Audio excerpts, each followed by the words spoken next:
बिस्मिल्लाहिर्रहमानिर्रहीम अस्सलाम वालेकुम। सऊदी इन्फो यूट्यूब चैनल में आपको खुश आमदीद कहते हैं। अगर आपका हुरूब लगा हुआ है, आप अपना फ़ाइनल एग्ज़िट लगवाना चाहते हैं बग़ैर कफ़ील के और बग़ैर जेल जाए, तो इंशाअल्लाह इस वीडियो में आपके साथ पूरी डिटेल शेयर कर रहा हूँ। सबसे पहले आपको बताता चलूँ कि अगर आप खरूज नहाई लगवाते हैं अपना हुरूब की सूरत में, आप अपने मुल्क चले जाते हैं तो आप पर बैन लग जाता है, आप सऊदी अरेबिया में दोबारा इंटर नहीं हो सकते। ये कानून काफ़ी अरसा से लागू हो चुका है। बहुत सारे हुरूब वाले दोस्त ये सवाल पूछते हैं, तो आप अगर चले गए खरूज नहाई तो फिर आप वापस दोबारा सऊदी अरेबिया में इंटर नहीं हो सकते। हाँ, सिर्फ आप हुरूब अगर आप कैंसिल करवाना चाहते हैं, हुरूब आपका कैंसिल हो जाता है, फिर जब भी आप खरूज जाएंगे तो दोबारा वापस आ सकते हैं। हुरूब कैंसिल करने का तरीका क्या है, उस पर ऑलरेडी मैं डिटेल वीडियो आप लोगों के साथ शेयर कर चुका हूँ। वीडियो का लिंक डिस्क्रिप्शन में मौजूद है, वो वीडियो भी आप जाके देख सकते हैं। तो सबसे पहले आप लोगों को यहाँ पर इस वीडियो में मैं चीज़ बताने जा रहा हूँ, बहुत ही अहम है कि बग़ैर कफ़ील के और बग़ैर जेल के आपने अपना खरूज नहाई कैसे लगवाना है।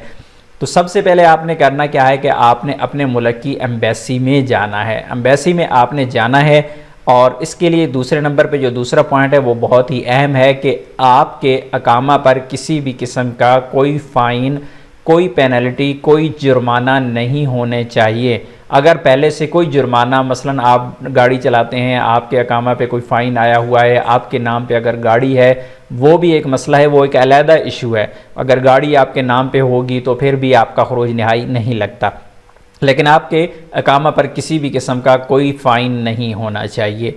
और इसी तरह जो तीसरे नंबर पे यहाँ पे आपको बताई गई ये चीज़ है वो आपके टिकट के मुतल्लिक़ा है कि आपके पास वन वे टिकट मौजूद होना चाहिए जब आपने अपना खरूज नहाई लगवाना है एम्बेसी के थ्रू।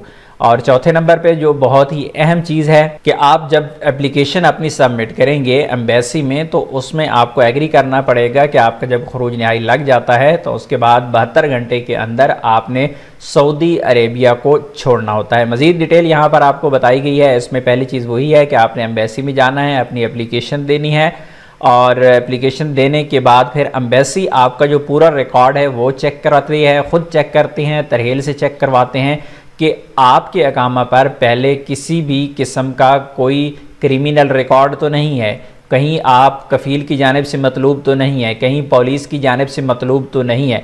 अगर आपके अकामा पर कोई जुर्माना होगा, किसी भी किस्म का फ़ाइन बाकी होगा, आपके अकामा पर कोई क्रिमिनल रिकॉर्ड होगा, आप मतलूब होंगे कफ़ील को, आप मतलूब होंगे पुलिस को, तो ऐसी सूरत में आपका खरूज नहाई नहीं लगेगा। और तीसरा पॉइंट जो है वो बहुत अहम है कि अगर आपके पास पासपोर्ट नहीं है, आपके कफ़ील या कंपनी ने जब्त कर लिया है, या फिर आपके पास पासपोर्ट तो मौजूद है और वो पासपोर्ट एक्सपायर हो चुका है, तो एम्बेसी क्या करेगी कि आपका पासपोर्ट पहले अरेंज करेगी। अब अगर आपका पासपोर्ट एक्सपायर हो चुका है तो उसी पासपोर्ट पर एम्बेसी वाले स्टैंप लगा के दे देंगे और वो जो पासपोर्ट होगा आपकी ट्रैवलिंग के लिए वैलिड हो जाएगा।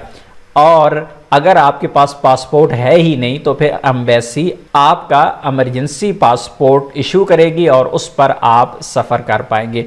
इसी तरह इसके बाद जब सारे डॉक्यूमेंटेशन हो जाएगी, डॉक्यूमेंट्स कंप्लीट हो जाएंगे, तो फिर एम्बेसी वाले आपको भेजेंगे तरहील सेंटर, डिपोर्टेशन सेंटर। वहाँ पे आप जाएंगे, आप अपने फिंगरप्रिंट लगवाएंगे और आपका फ़ाइनल एग्ज़िट लग जाएगा। जो आपको पासपोर्ट एम्बेसी की जानिब से दिया जाएगा वो सिर्फ वन वे ट्रैवलिंग के लिए होता है। आप सऊदी अरेबिया से सफ़र करेंगे, अपने मुल्क जाएंगे और उस पासपोर्ट की हैसियत ख़त्म हो जाएगी, वो सिर्फ एक ही बार ट्रैवलिंग के लिए कारआमद होता है। उम्मीद है आप लोगों को इससे ज़रूर फ़ायदा होगा। ऐसे तमाम अफराद जिनके बहुत अरसा से हुरूब लगे हुए हैं, वो अपने मुल्क सफ़र करना चाहते हैं, तो आप इस तरीके को अपनाएं, इंशाअल्लाह आप लोगों को ज़रूर फ़ायदा हो जाएगा। अगर हाल ही में आपने अपना खरूज नहाई लगवाया है, हुरूब था आपका, तो फिर आप अपना एक्सपीरियंस कमेंट में जाके ज़रूर लिखें ताकि बाकी लोगों को भी कोई फ़ायदा हो सके। उम्मीद है आज की इन्फॉर्मेशन आपको अच्छी लगी होगी। इन्फॉर्मेशन अच्छी लगी है तो वीडियो को लाइक ज़रूर कीजिएगा। मिलते हैं नेक्स्ट वीडियो में, तब तक के लिए इजाज़त दीजिए। अल्लाह हाफिज़।